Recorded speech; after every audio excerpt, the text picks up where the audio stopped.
യേശുവിൻ്റെ കൂട്ടായ്മയിലെ സ്നേഹം നിറഞ്ഞ എല്ലാ ദൈവമക്കൾക്കും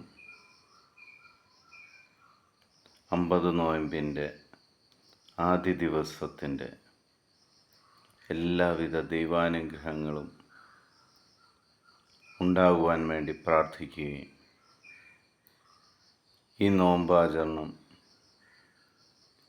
ദൈവത്തെ നേടുന്നതിനായി, ക്രിസ്തുവിനോടൊപ്പം ജീവിക്കുന്നതിനായി ദൈവം നിങ്ങളെ ഓരോരുത്തരെയും സഹായിക്കട്ടെ എന്നും പ്രാർത്ഥിക്കുന്നു.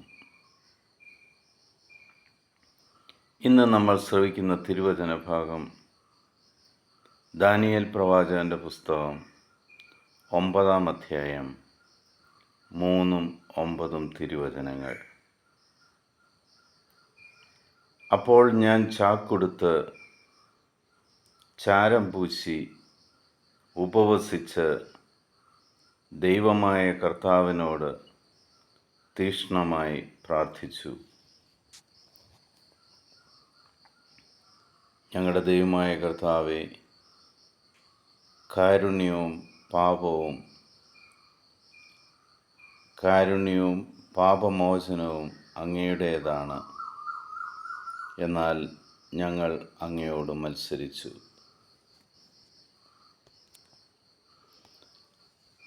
ലൗകിക മോഹങ്ങളിൽ നിന്നും പിന്തിരിഞ്ഞ് ലോകത്തിൻ്റേതായിട്ടുള്ള എല്ലാ ആവശ്യങ്ങളും മാറ്റിവെച്ച്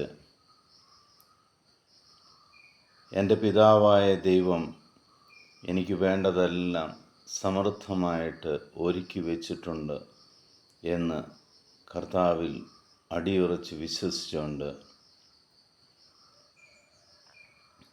കഴിഞ്ഞ കാലങ്ങളിൽ ചെയ്തു പോയ പാപങ്ങളെ ഓർത്ത് പശ്ചാത്തപിച്ചുകൊണ്ടും കണ്ണീരൊഴുക്കിക്കൊണ്ടും നഷ്ടപ്പെട്ടു പോയ ദൈവത്തെ തിരിച്ചു നേടുവാൻ വേണ്ടി നമുക്ക് നമ്മളെ തന്നെ വിശുദ്ധീകരിക്കുവാൻ,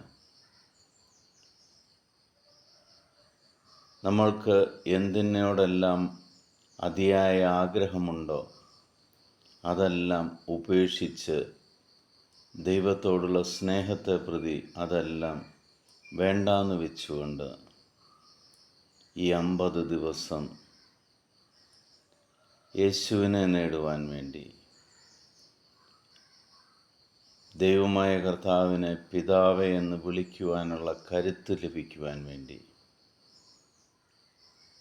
നമുക്ക് ഈ നോമ്പ് ആചരിക്കാം. ലൗകിക നേട്ടങ്ങൾക്ക് വേണ്ടിയല്ല, സാമ്പത്തിക നേട്ടത്തിന് വേണ്ടിയല്ല,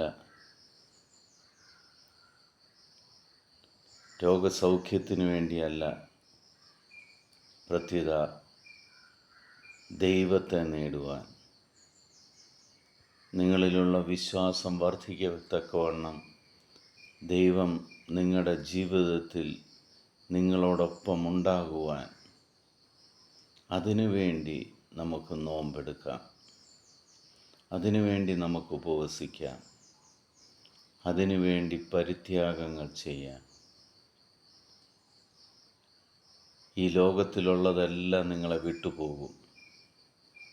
എന്നാൽ കർത്താവ് നിങ്ങളുടെ കൂടെയുണ്ടെങ്കിൽ ആകാശത്തിലും സ്വർഗത്തിലും ഭൂമിയിലും നിങ്ങളെ സഹായിക്കുവാൻ അവനെപ്പോഴും ഒരുക്കമായിരിക്കും.